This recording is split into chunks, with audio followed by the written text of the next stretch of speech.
Hello. I'm very excited to be here. Slightly queasy, if I'm honest.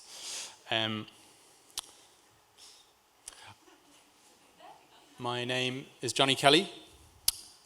I'm a director making lots of animation, puppetry, CGI, stop motion, anything, odd jobs. Mostly I work at an amazing place called Nexus Studios in Shoreditch. I have a tendency to overcomplicate things like this project for Chipotle.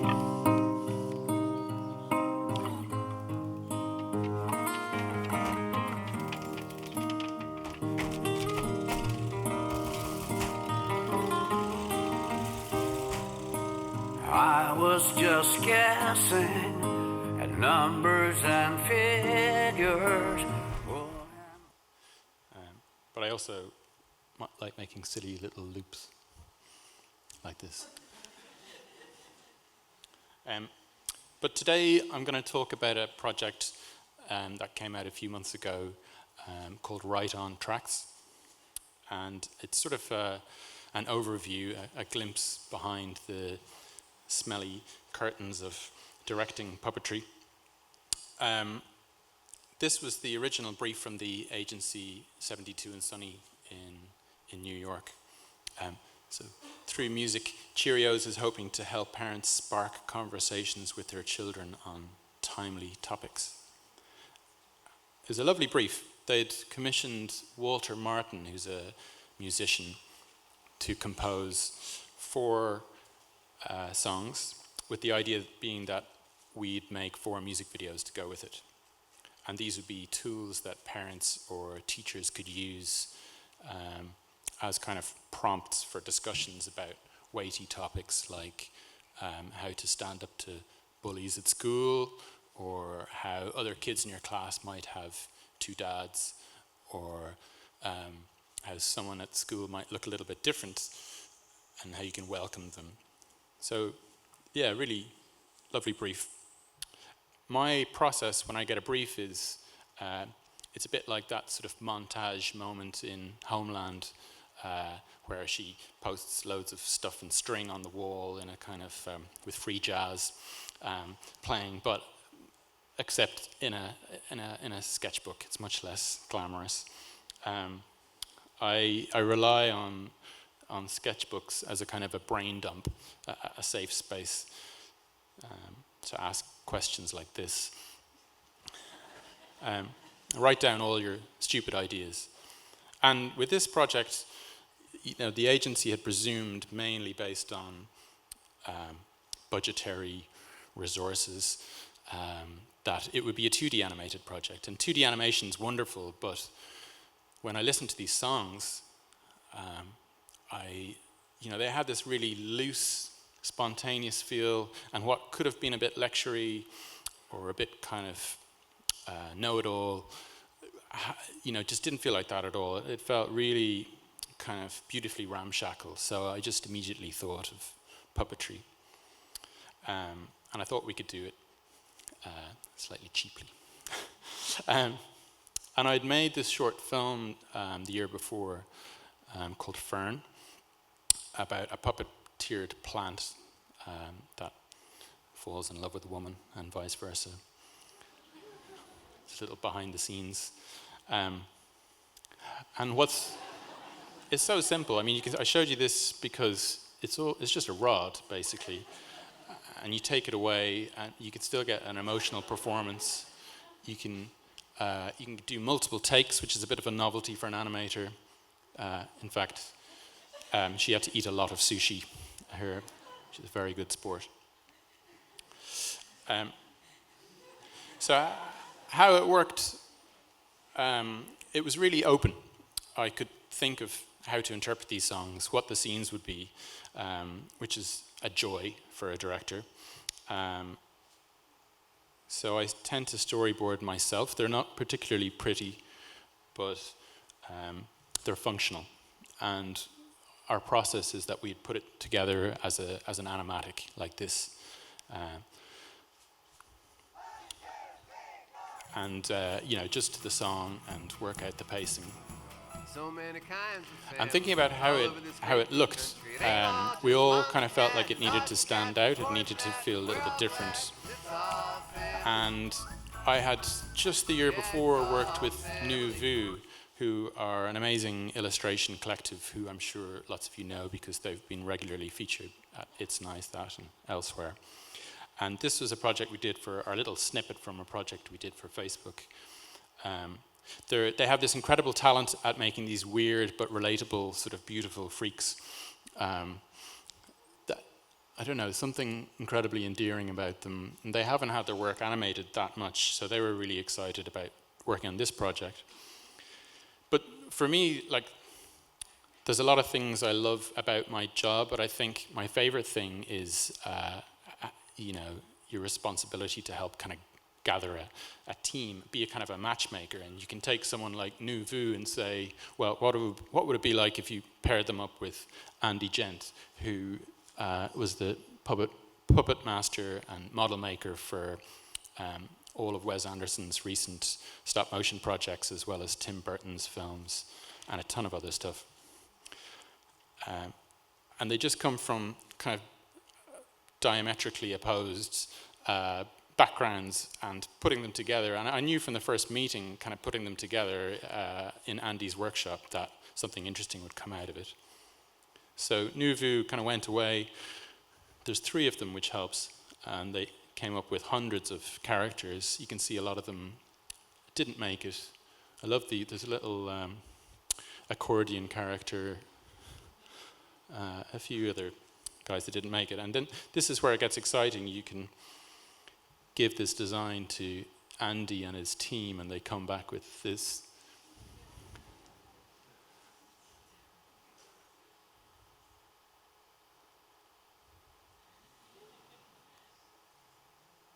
And there'd always be a design process. You know, some of them would need to be adjusted. Like this pelican character was really sweet, but it was hard to work out how that torso would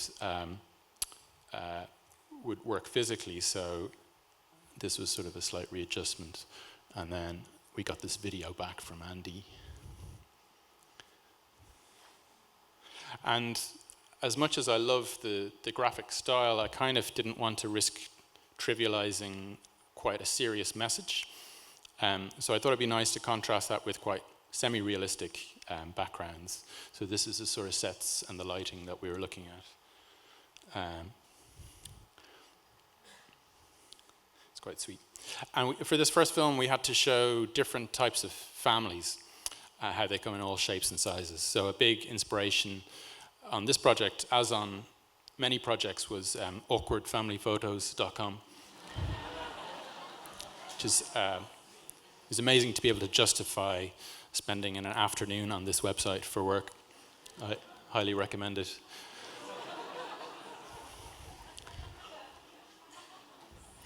Probably just should have had about 20 of these slides, but so we had little awkward families, like a motorbike family, or a cat family, or a dog. You know, a couple that absolutely love their dog. I like the idea of like all the pictures in their house being of this one dog at various stages of his life. So one of the model makers made a little painting of this dog as a puppy. And you won't see that because it's completely out of focus in the film. So this is an exclusive for tonight. They just finished Isle of Dogs, so they had a load of hair left over.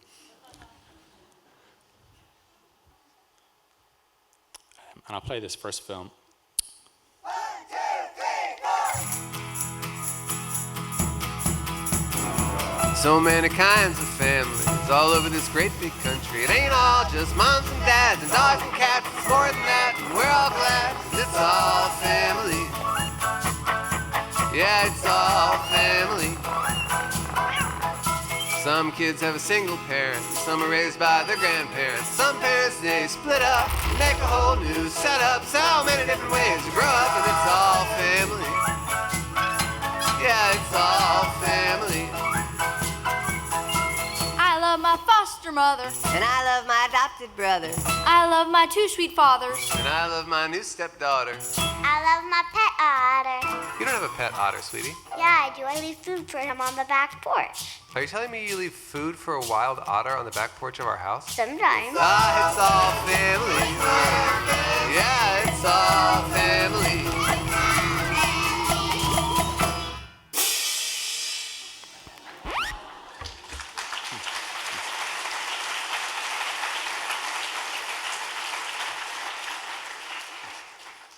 The one thing we had to do was make them talk, and the norm is kind of moving mouths, but in a 3-day shoot we didn't have enough time for that kind of carry on. We also wanted them to kind of blink and smile. And so Mark Davies, our incredible technical guru at Nexus, sort of masterminded this system where we had kind of tracking markers painted onto their faces, little X's for eyes and stuff that we could add animation on in post. So the raw footage after our rather exhausting shoot looked a bit like this. This is completely uncleaned up. You can see the rods, and they all look dead, basically. Sorry. And it's a little underwhelming for, client. But we were like, no, it'll be good, don't worry. So our process was, and that gives you an idea of the scale. Some of these were, the smaller, the cuter, basically, is the formula. And we got an incredible animator called Alistair Brotherston, whose work you've seen, even if you don't know his name, to come in and do this facial animation. You can see bottom left and top right. That's what your derriere's for anyway. Hey. I'm sorry, what does derriere mean? Is that French? Yeah, it means your tush. So say what's up. And then we used what's called geo-tracking to track these simple shapes and add quite complex textured animation to make it look like it was painted on frame by frame. And what was nice was it gave us control in sort of post-production. We could tweak things right up until the final delivery. Here's this film. So now it's time for lunch in that big loud lunchroom. You see your friends over there. You see a new kid too, who's all alone and lonely. Let me tell you a nice thing that you can do. Ooh, ooh, sit with someone new. Sit with someone new. Sit with someone new. 'Cause when you're lonely, it's nice to have someone sitting next to you. Yeah, they might look different, be from a cool country far away, but they'd like your company. Even if you don't have much to say, so just take a seat there, 'cause that's what your derriere's for anyway. Hey. I'm sorry, what does derriere mean? Is that French? Yeah, it means your tush. So sit with someone new. Sit with someone new. Sit with someone new. And who knows, it might be your new best friend you're sitting next to. So just sit with someone new.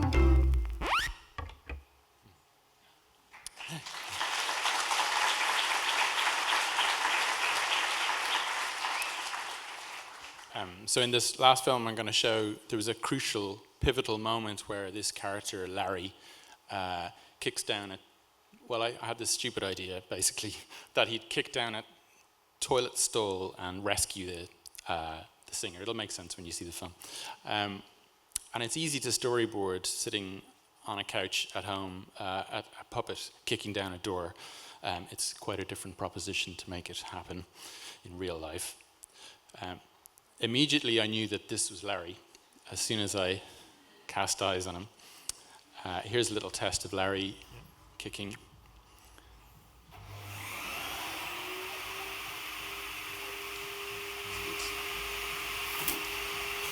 And we had to sort of design all these scenes. And I'd sort of fallen in love with, as much as you can fall in love with, a reference of a toilet. And Callum Strachan at Nexus, who's the designer, amazing designer there, made this and all the other scenes for Andy and his team to work from. And this is what it looks like when a puppet kicks a toilet stall down.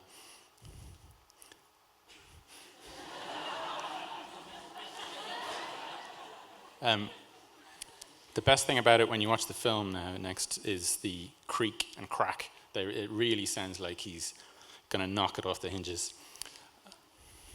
Well, if you see a mean bully treating someone cruel, well, it's hard to know what you should do. So I wrote 4 simple steps, and my band will help me sing them to you. Stay where you are, don't run. Tell the bully stop being so cruel. Find the help that you need.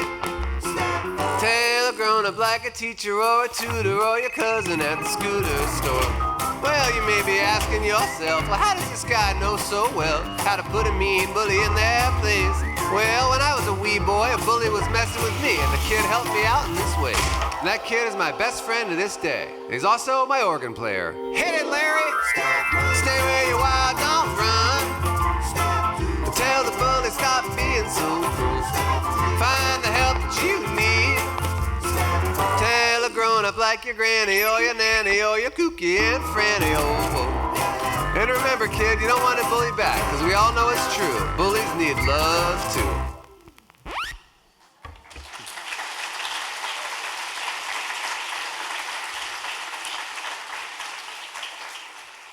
So it was 70 setups in 3 days, and major credit goes to our incredible producer Isabel Conroy, who's here tonight, for making that madness happen. And I'm fully aware that these projects don't come along very often, so I'm super lucky to have worked on it.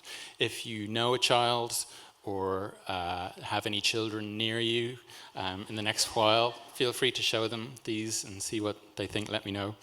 Thank you so much for having me tonight. Goodbye. Thank you.